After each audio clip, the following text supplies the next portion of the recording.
The crowd on their feet in appreciation. Well taken. Everyone loves a transfer. Everyone loves the Premier League. Here are 9 transfers that changed the Premier League forever. Starting our list is a man with the most boring, world-famous goal celebration in the history of the game. Upon completing his move from Blackburn Rovers to boyhood Newcastle, he not only proved that sometimes happiness is better than success, he also became the very first world record transfer signing in Premier League history.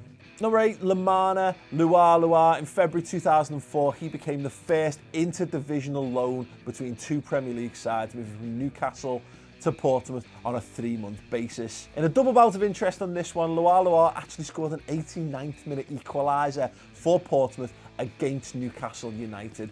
That goal led to a very specific rule change that still exists today, which is that loan players cannot play against their parent clubs. Number 7, Ruud Gullit. No, he was not the first foreigner to move to the Premier League, with Dennis Bergkamp having moved to Arsenal a month earlier and Jurgen Klinsmann to Spurs a year before that. As a former world record transfer and 2-time European Cup winner, it could be argued he was the first world-class superstar to join the league when moving to Chelsea. Gullit subsequently went on to become the first foreign player manager in the league and the first foreign non-white boss to win silverware. Number 6, Sol Campbell, everyone's favourite Brexit-supporting Tory who crossed the North London divide. In what remains to this day the most out-of-the-blue signing in Premier League history, the man who rose through the ranks at Tottenham Hotspur to become club captain, crossed the North London divide to hated rivals Arsenal Football Club on a Bosman transfer.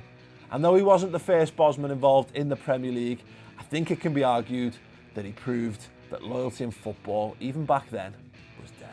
Number 5 is Steve McManaman, and after a failed attempt by Liverpool to sell him to Barcelona and then being incapable of matching his wage demands, the Scouser opted to sit out his contract, and on the 1st of July 1999 joined Real Madrid on a Bosman transfer, making him the first high-profile player to leave the league under such circumstances.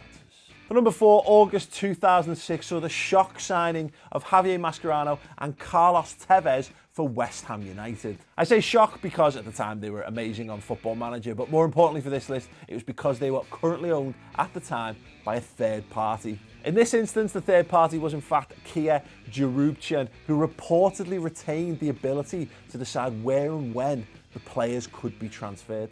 This ultimately led to the banning of third-party ownership in the Premier League, but not before Carlos Tevez scored the vital goals to keep West Ham United in the Premier League at the expense of Sheffield United, leading to what exists to this day, his hatred by Neil Warnock.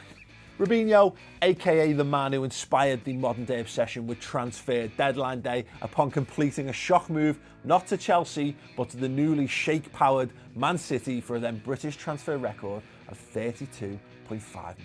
Despite having a move lined up to title challengers Chelsea, Robinho decided that his future best lay alongside the likes of world-class footballers like Elano and Joe.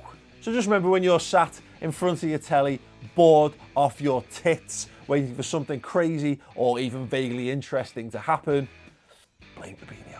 Number 2, it's that man again, Alan Shearer, this time signing for a little-known club in the northwest of England, backed by the millions of Jack Walker from underneath the noses of Manchester United. Shearer's goals, combined with yet more of Walker's millions, would propel Blackburn Rovers to a famous Premier League title win in 1995 that subsequently set 2 bars. A, that an unfashionable side can win the Premier League, and B, setting a precedent that would be taken to its extremes in the noughties, that money can buy you success. Number 1, Glenn Johnson signing for Chelsea from West Ham United. No, I've not lost the plot. Bear with me a second on this one. The day was the 15th of July 2003, and though the individual signing itself isn't massively significant in terms of the money spent or the money spent on wages, it marked the beginning of a new era in Premier League football, with the increase in transfer fees and the increase in wages. And though football inflation had been going through the roof since its inception, it's kind of hard to imagine what the Premier League would be like without Roman's billions. So there you go, there's my picks for signings that changed the Premier League forever. If any of you think I've missed out, let me know in the comments below. Give this video a thumbs up, and if you want to watch more retro lists, you can. you can click this video right here and find out who are the biggest celebrities in the world to support shit football teams.